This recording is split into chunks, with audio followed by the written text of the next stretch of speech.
What if the biggest military game changer is happening right now, but it's far from the front lines? Imagine a war in the South China Sea where decisions are made in seconds, by machines, not humans. Can the lessons from battles fought in Yemen and Ukraine, thousands of miles away, truly prepare the US Navy for a showdown with China, a superpower at the peak of its military might? What if the very technologies being tested today could tip the scales in one of the most dangerous geopolitical confrontations of our time? Stay with us, because we're breaking it all down. In the heart of the Red Sea, a silent but brutal war has raged for years.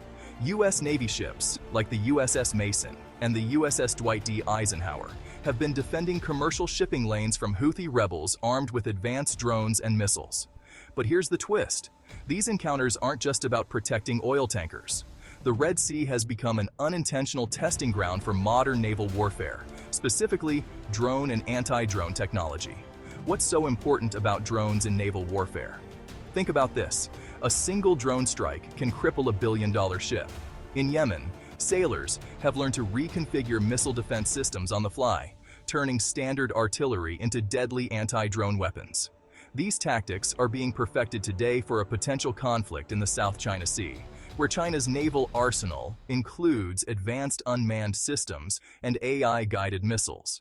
What the US Navy is learning in the Red Sea could make the difference in a future confrontation with China, where fast, efficient responses will be key. Meanwhile, in another corner of the world, the Black Sea has become a stage for one of the most innovative uses of military drones in modern history. Ukraine's defense against Russia's once dominant Black Sea fleet has stunned naval strategists. It wasn't brute force that reduced Russia's naval presence, but a small fleet of Ukrainian drones that successfully crippled the Russian Navy's control over the waters. What's fascinating here is the asymmetric nature of this fight. Ukraine, with its limited naval resources, used cheap, unmanned vessels to strike fear into the heart of Russia's fleet. This is precisely the kind of warfare that could reshape naval strategy in the Pacific.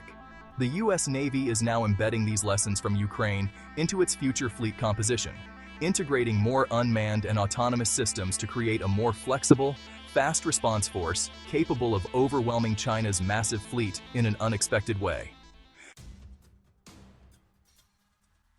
But why all this rush? Why is the US Navy urgently reconfiguring its fleet and accelerating the testing of autonomous vessels?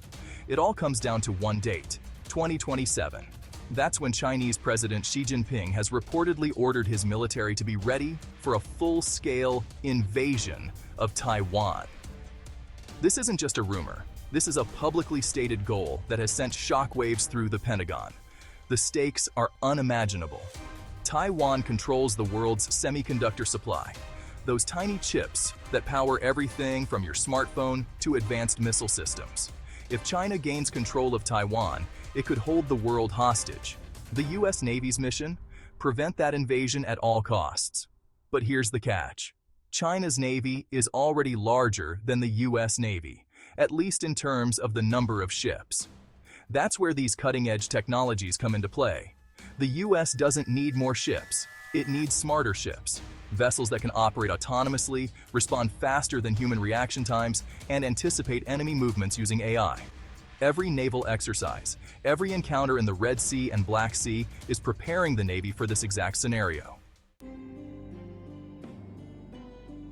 The Pacific isn't just about Taiwan, though.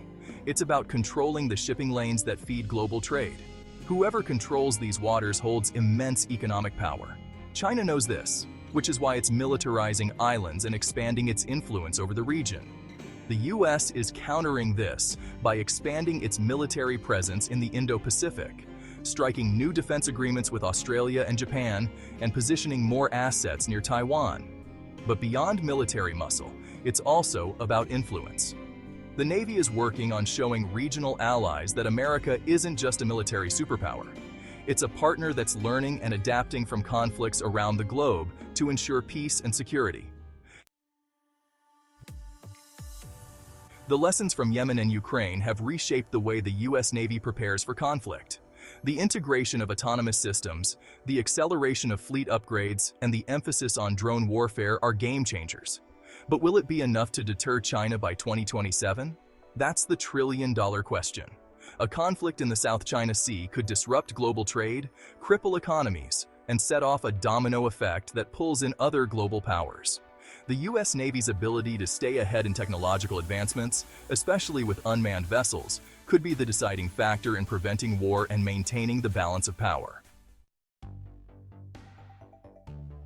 So, as the clock ticks towards 2027, the U.S. Navy is rapidly adapting, learning from every skirmish in the Red Sea and the Black Sea.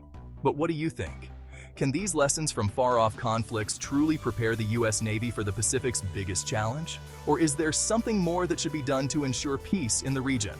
Let us know your thoughts in the comments below, and don't forget to subscribe for more deep dives into the future of warfare.